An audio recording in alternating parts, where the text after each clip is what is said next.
KGHM Poland Daily Business. Among many factors of manufacturing, the key is apparently the energy price, especially in the country like Poland, when most of the energy is produced from coal and is dragged or is incurring the costs connected to the CO2 emission. Radosław Żydok works at the KGHM, one of the biggest Polish companies and the biggest Polish producer of copper. So welcome to the show. Hello.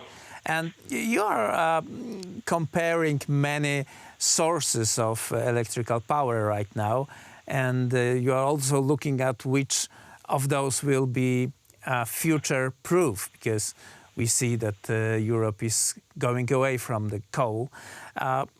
In your view, which kind of power generation system technology is the most prospective in the short term in Poland? I mean, next decade, for example.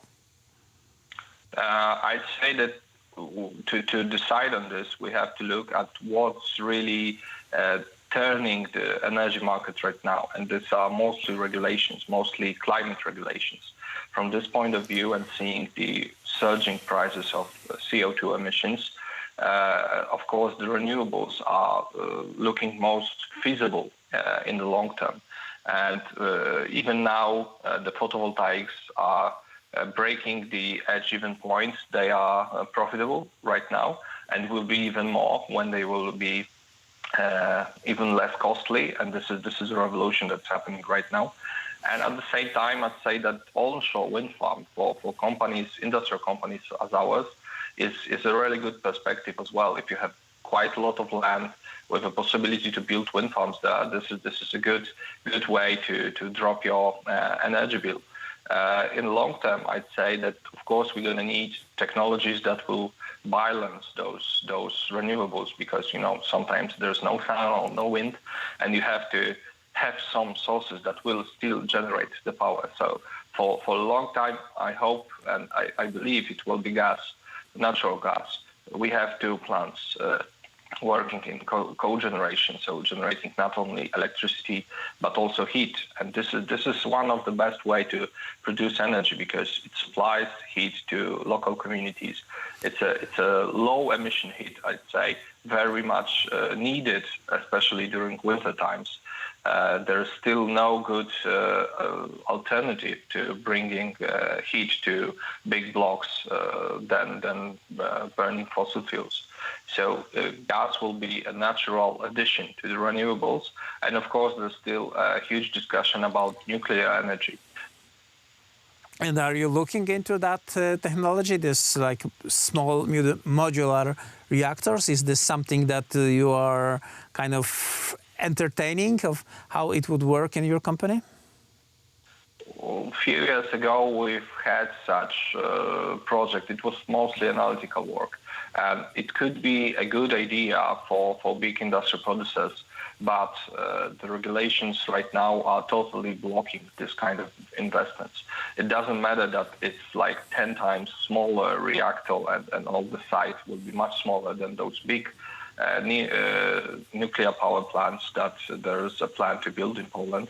It's still gonna require the same amount of space just to divide the reactor from all other plants. So we couldn't build it next to our plants as we would like to have those energy sources to connect them directly. From this point of view, there's just no possibility to build those small modular reactors in Poland right now. Especially with falling prices of the photovoltaics, for example, because you really don't know how this price fall versus efficiency will grow, will fall, right? Where you will be in 10 years from now. The power magazines, is that something that you are looking with some hope that this will deliver the constant flow of power from the renewable sources?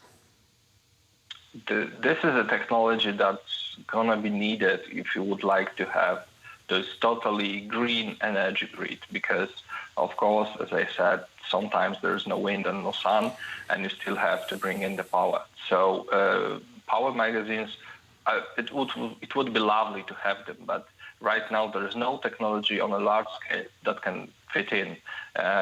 We have lithium-ion batteries magazines, but this is up to few megawatts maybe. So this is totally not enough to power the industry. And the only large-scale alternative is the pump water power plants, which of course cannot be built right now in a few years. And I'd say that there's no possibility to build them at all, seeing how much fuss it's gonna require. So I don't really see big-scale magazines coming up in the next few years. So we're gonna need those regulatory power plants like natural gas units to just feed in the power if there is no other alternative. Yeah, because we don't want the production to be ceased in Poland due to the CO2 regulation, which apparently is very, very hard, even for companies like KGHM. Sir, thank you very much for this conversation. That was very enlightening. And that was it for Poland Daily Business tonight. And please watch us tomorrow, same time.